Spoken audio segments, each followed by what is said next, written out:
Kali ini aku akan membahas mungkin yang sering kalian makan.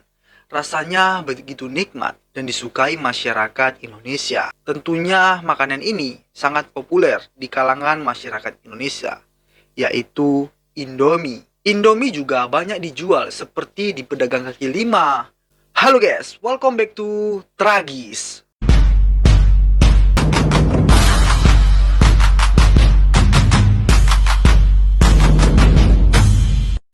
Indomie merupakan produk mie instan asal Indonesia yang begitu populer.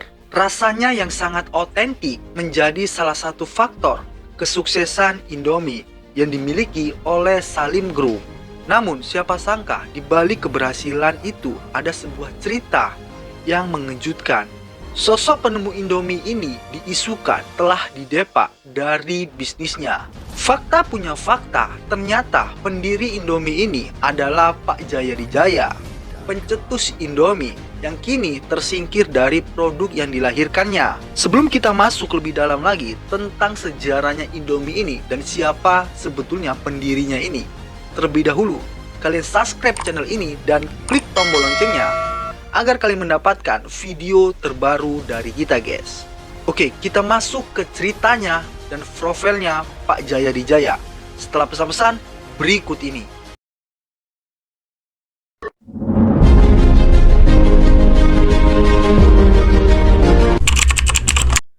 Pak Jayadijaya adalah seorang pengusaha yang lahir pada tahun 1941 yang lahir di Medan.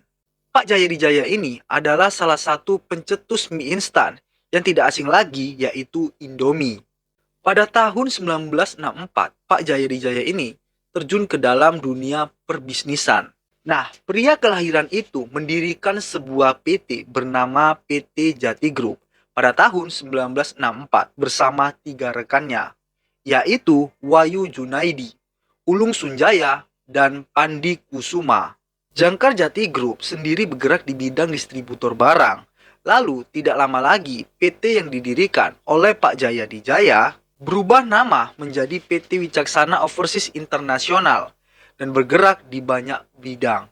Nah, lalu pada tahun 1972, Pak Jayadijaya ini mendirikan sebuah PT, Sanmaru Food, yang memproduksi mie instan yang kini dikenal sebagai Indomie guys. Nah, pada tahun 1970-an telah rilislah mie instan milik Salim Group yaitu Sarimi. Melihat hal ini, Sudono Salim mengajak Pak Jayadijaya untuk melakukan kerjasama.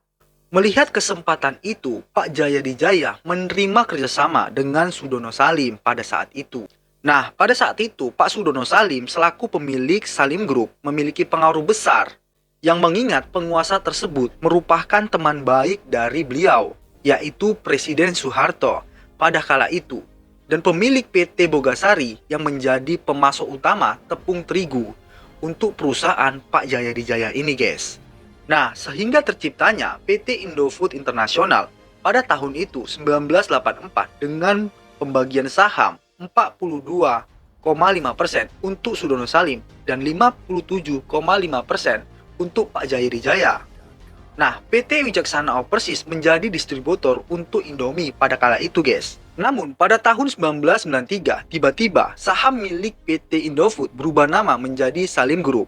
Menurut kabar yang beredar, pada saat itu Sudono Salim memaksa Pak Jayadijaya untuk menjual sahamnya dengan harga yang sangat rendah. Nah, untungnya Pak Jayadijaya ini memiliki sejumlah jabatan lain dengan menjadi komisaris di PT Selan Indah Mekar pada tahun 1981. Sampai 1991, ia juga masih menjabat sebagai komisaris PT Komestar Elektrindo pada tahun 1984 sampai 1991 pada saat itu guys. Nah, bisa kita bilang guys, Pak Jayadijaya ini adalah seorang pengusaha yang sangat sukses pada kala itu. Dia juga menjadi investor yang sangat kaya pada saat itu guys. Makanya profil Pak Jayadijaya ini tidak begitu banyak dikenal banyak orang. Sejak saat itu, PT Wicaksana Overseas Internasional dicopot sebagai distributor dan digantikan oleh anak perusahaan Salim Group yaitu Indomarko Adiprima pada kala itu guys. Nah, pada 17 Desember tahun 1998, Pak Jayadijaya ini menggugat Indofood ke pengadilan karena merasa Salim Group sudah tidak memiliki dukungan lagi dari pihak politik karena lengsernya Soeharto di tahun yang sama pada saat itu, guys. Nah, pencetus Indomie yang sekarang mendirikan Mie Gaga itu merasa dipaksa menjual saham miliknya dengan yang harga yang sangat rendah pada kala itu, guys. Pak Jayadijaya mengaku hanya ingin melepaskan sahamnya sebanyak 42,5% dari saham PT Sanmar Food pada kala itu. Namun, dalam kesepakatan itu terdapat di mana dirinya dipaksa untuk menjual 11 merek makanannya kepada Indofood dengan harga Rp30.000 masuk Indomie. Nah, sampai saat ini Indomie sudah dipasarkan di berbagai negara. Kepopuleran Indomie di luar negeri sudah tidak diragukan lagi pada saat itu, guys. Nah, pada saat itu Pak Jayadijaya ini menggugat Salim Group di pengadilan. Namun, gugatan tersebut gagal karena Pak Jayadijaya kalah banding di pengadilan pada saat itu. Nah, pada saat itu Pak Jayadijaya ini menduga bahwa Salim Group telah melakukan manipulasi terhadap kepemilikan sahamnya, sehingga sahamnya semakin berkurang pada kala itu, guys. Nah, pada saat itu Pak Jayadijaya mengajukan tuntutan ganti rugi sebesar 620 miliar. Tetapi ia kalah dalam upaya hingga proses banding di Mahkamah Agung pada saat itu, guys. Dan akhirnya Pak Jayadijaya ini tidak berhasil memenangkan kasus tersebut. Nah, sehingga dia mendirikan sebuah PT pada kala itu, guys. Nah, setelah dia kalah dari Salim Group, Pak Jayadijaya memulai kembali perjalanan bisnisnya melalui PT Jakarta Tama pada saat itu, yang juga bergerak sebagai produksi mie instan. Pada kala itu, Gaga Food PT Jakarta Tama didirikan pada tanggal 20 Juni 1980 pada saat itu dan beroperasi sebagai perusahaan distributor. Bisnis utamanya perusahaan ini berfokus pada produksi mie instan dan berbagai makanan lainnya pada saat itu. Produk andalan dari perusahaan Pak Jayadijaya ini adalah mie instan dengan merek Mie Gaga. Selain itu, PT Jakarta Tama juga memiliki berbagai merek lainnya pada saat itu, guys. Nah, pada saat itu Pak Jayadijaya menjabat sebagai Presiden Komisaris PT Jakarta Tama pada tahun 1991 hingga 2006. Setelah itu, sejak tahun 2006, ia menjadi Komisaris PT Jakarta Tama, guys. Nah, sekarang ini Indomie mempunyai pasar pasang yang sangat besar. 70% dari pasar yang dimiliki Indomie. Di Indonesia telah diperdagangkan Indomie. Di berbagai negara juga telah diperdagangkan, yaitu 100 negara di dunia.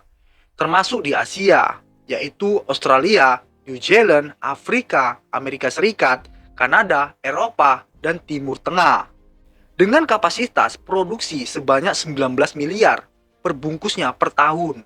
Bahkan di Amerika, Indomie ini menjadi primadona dan berhasil memenangkan penghargaan, termasuk penghargaan produksi mie instan. Beberapa waktu lalu, bahkan viral, seorang warga negara Indonesia membuka warung kopi di New York, Amerika Serikat pada saat itu dengan menjual penyediaan mie instan ala Indonesia dengan harga satu mangkuknya dibanderol Rp44.000 pada saat itu. Nah, kenapa di Amerika Serikat 44.000 cuma dapat satu mangkok? Dan beda di Indonesia 44.000 bisa dapat 4 mangkuk. Nah, karena mata uang Indonesia sangat rendah dibandingkan di Amerika Serikat, guys. Nah, bahkan 44.000 itu belum sama telur dan bahan-bahan lainnya, guys. Hanya Indomie saja. Kalau di Indonesia 44.000 bisa dapat 4 mangkuk sudah plus telur. Sementara itu, di Indonesia harga Indomie bervariatif tergantung rasanya. Misalnya, Indomie kari ayam dibanderol dengan 2.450 per bungkusnya.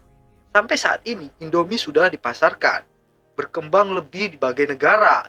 Kepopuleran Indomie ini di luar negeri memang sudah tidak diragukan lagi, karena masyarakat di luar negeri sangat menyukai produk Indomie ini, guys. Di suatu negara Kanada, menyuguhkan Indomie dengan harga yang cukup tinggi, yaitu 23.000 per bungkusnya. Nah, di negara Jerman, Indomie menjadi produk impor termahal dengan harga mencapai 28.000 per bungkusnya. Harga-harga Indomie ini di berbagai negara mencerminkan dinamika pasar internasional, termasuk biaya impor, distribusi. Meskipun harganya bervariasi, kesetiaan konsumen terhadap rasa unik Indomie ini tetap kuat di seluruh dunia. Hidangan cepat saji ini dan praktis terus menguatkan merek asli Indomie di Indonesia sebagai salah satu produk mie instan terkemuka secara global pada kala itu, guys. Dan pada saat ini juga Indomie juga disukai oleh masyarakat Indonesia dan masyarakat luar negeri, guys. Karena rasanya itu yang begitu enak dan lezat.